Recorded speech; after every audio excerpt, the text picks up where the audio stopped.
Alright, what is up YouTube? HPJ here. I hope you guys are doing well. It's time for Harpies. I told you guys I was going to update my Harpie deck profile for Rush Duel, and I am. I got my newer cards. I got a lot of my things to help with my changes for my setups. Just to let you know ahead of time, no shiny shady, no Jester of the Cosmo Princess, no shining light of the him. Yeah, no force of the shining light.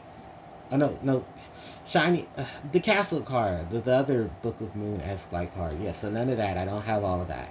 I just have what I have all together and take advantage of using it. With that said, let's just go through this because I think it'll just be easier to do such.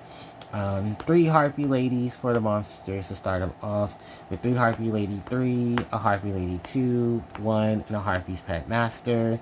Then 3 Harpie Lady Sisters with 3 copies of Harpie Regina, Harpie Kara, Harpie Bella, and 1 copy of Rise of the Storm Monarch. So that's it for my monsters. Oops.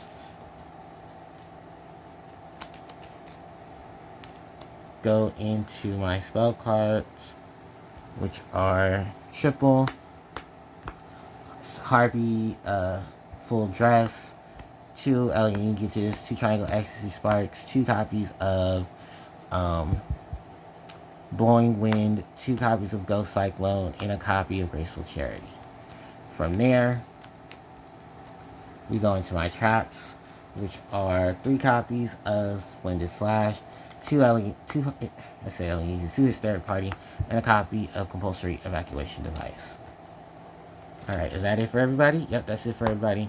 Then going into my extra deck is 3 copies of Harpie Lady Sisters of Triangle Beauty, 3 copies of Harpie Lady Feather Duster, 2 Harpie Lady 2 and 1, 2 copies of Harpie Lady 2 and 3, 1 copy of Harpie Lady 1, 2, 3, 2 copies of Harpie Regina, her splendid armor, and 2 copies of Harpie Kara in her charming dress.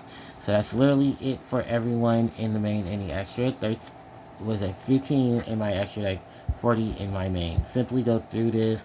She's here because I still run Harpie Lady Sisters. Has the ability to not be affected by my opponent's spells or traps. And simply just a unique monster that still has her utility to this day. And a 3 of that I must have because I want to have and be able to take advantage of things. From that, I have my Harpie Ladies who are treated as Harpie Lady in the extra deck. Each of them, surprisingly enough, don't always have to rely on milling a card from the deck to the graveyard to become Harpie Lady.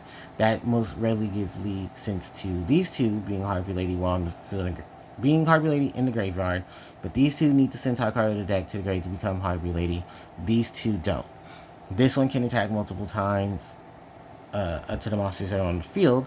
However, she cannot attack directly and cannot be used for the fusion summon of a fusion monster. This one right here protects my monsters from being destroyed by spells and by trap cards on their normal summon.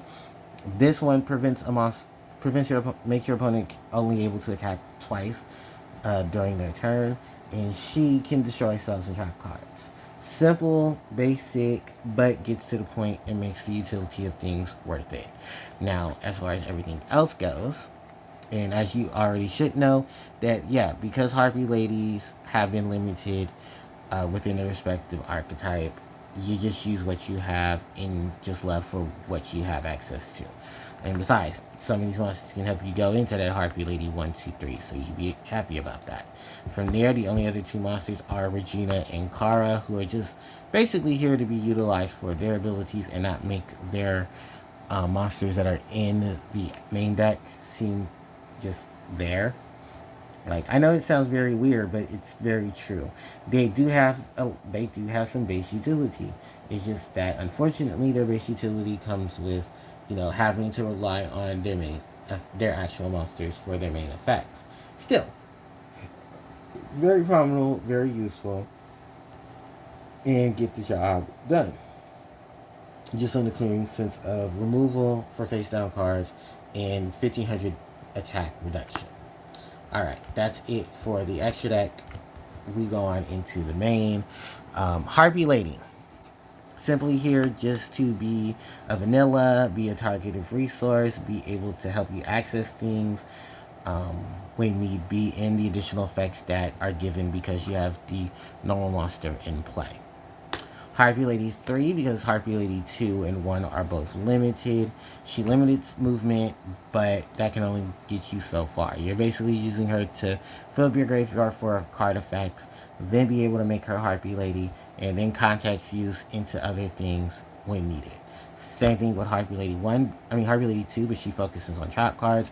Harpie Lady 1 gives the additional attack boost, and Harpie's Pet Master here removes monsters on the field when there are 3 or more Harpies on the board. Remember that these 3 here are limited because of how broken and resourceful their abilities are, but the overall consistency of them being Harpie Lady makes this even more of a reason why they have all been hit. Now from there, we have the only copies of the Harpie Lady Sisters that I'm running, and it's simply just for recovery. Otherwise, I could make a deck based on just improving the maximum summon and maximum support, and then even maybe so, working on things to be able to focus on those additional combos and additional setups. But for right now, she's just here for the recovery and really just help you get into access to your Triangle Beauty. Regina, to discard cards from your hand to the grave to then draw into them, and if you have a normal monster in board, she can then retrieve your Harpie Lady or Harpie Lady Sisters. Harpie Kara to help me go get my equipped spell and put it back onto the field so I can equip it to my monster. Harpie Bella helps me go get Harpie Kara from the graveyard, and then either gets the Splendid Armor and then can contact fuse, or just be another monster for utility for fusion summons, whichever one she chooses to do. And Rise of the Mighty Watchers card of the deck, but you could use Prisma if you have access to Prisma, because Prisma just helps you with the fusions. So, that's it for my monsters. For my spells, we have, of course, the Charming, the full dress, giving the 800 additional attack, 400 additional defense, the piercing ability, and it's just longevity of things. I think this is honestly still one of Harpie's best because it gives them piercing, it gives them attack buff, and it really just allows things to go on. This is kind of why I said most of the the cards in the game for Harpies had to be hit, because literally relying on this. I mean, I know there are outs to this that make this card possible to not really be an issue, but still, once you get access to this card, it's pretty much game at that point. Elegant Egotist to swarm the field and go into the contact fusions, the Triangle Ecstasy Spark to help out with the additional buff and dealing with trap cards. Harpies, my version of Harpies is going to start playing with Blowing Wind, just so that I can have draw power instead of Grave, if need be. The Ghost Cyclone for back row removal, and the Graceful Charity for more hand situations. So that is it for all of my spells. Then moving into my trap cards, the Splendid Slash to help out with removal and getting my Harpie resources back. Hysteric Party, same thing, which is more so the Master Summon. And then Compulsory Evacuation Device, which I swapped out for, what is that card? Oh, I swapped it out for Icarus Attack. But if you want to just stay prevalent to, Icarus and everything, you can go right ahead and just play the Icarus Attack. I just decided to want to play around with not relying on Icarus Attack and just siding in and out. But yeah, that's pretty much it, guys. It's probably one of the shorter deck profiles I've done for my channel. It's quick, it's simple, it's to the point. Many of you are going to blow up my comment section, like I said earlier in the video. No Shiny Shady, no Jester the Cosmo Queen. The Cosmo Princess. Those things are just not accessible right now, but once they're accessible, they'll go into the deck, and the build will be another wave of reconstruction of things. So, not really rushing for it, just enjoying the moment and enjoying what's here. So, with that said and done, I thank you guys so much for watching. I really do appreciate it. Don't forget to like, I don't think I've said all the additional stuff, but the additional stuff. You like, you comment, you follow, hit me up on social media, and all the other good stuff. So with that said, HPJ signing out. Take care. Bye-bye.